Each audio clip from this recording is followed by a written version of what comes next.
নমস্কার, আজকে বানাবো পনির বাটার মশলা। ওই জন্য কড়াইয়ে দিলাম এক টুকরো বাটার, তার সাথে দেবো একটু কাশ্মীরি লঙ্কার গুঁড়ো, হলুদ গুঁড়ো ও সামান্য নুন।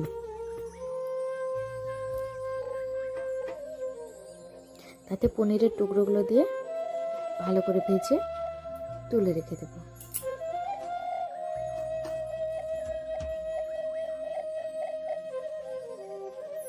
এরপর ওই কড়াইয়ে সাদা তেল দিলাম আর দেব বাটার।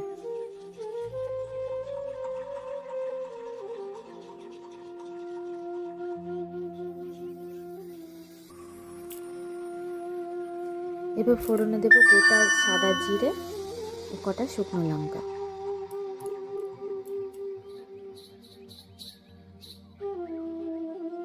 ফোড়নটা ভাজা হয়ে গেছে, এরপর দেব দুটো বড় সাইজের কুচনো পেঁয়াজ।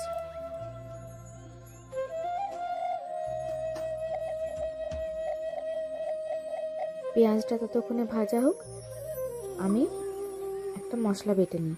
তো কাজুটা আগের থেকে ভিজিয়ে রেখেছিলাম, তাতে দুটো টমেটো দিয়ে ভালো করে পেস্ট করে নেব।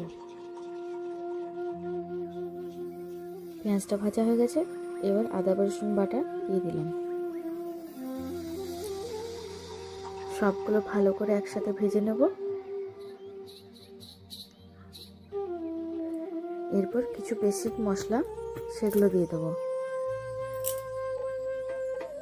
হলুদ গুঁড়ো, জিরের গুঁড়ো, ধনের গুঁড়ো, কাশ্মীরি লঙ্কার গুঁড়ো, স্বাদ মতো নুন আর দেব অল্প চিনি।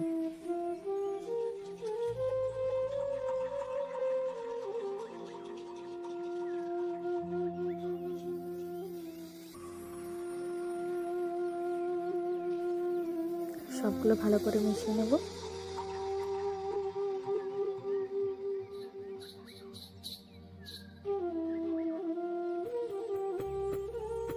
ভালো করে মশলাটা ভাজা হয়ে গেছে,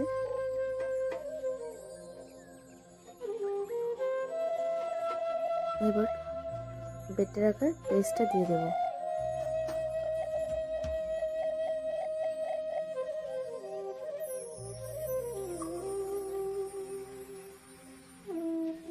দেওয়ার সাথে সাথে ভালো করে নেড়ে নিতে হবে, কারণ কাজু আছে তাই তলায় ধরে যেতে পারে।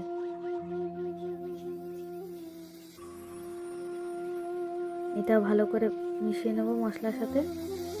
ভালো করে কষতে কষতে নিজের থেকে দেখবেন সাইড দিয়ে তেল ছেড়ে এসছে।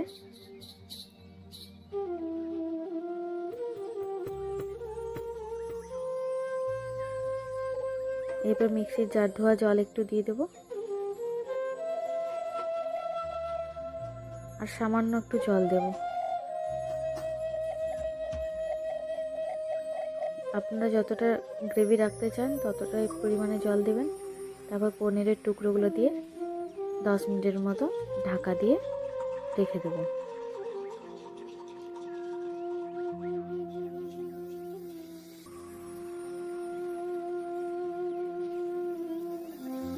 রান্না কমপ্লিট। গরম গরম পরোটা বা রুটির সাথে পরিবেশন করুন। আর রান্নাটা কেমন হলো অবশ্যই জানাবেন। লাইক, সাবস্ক্রাইব, কমেন্ট অবশ্যই করবেন।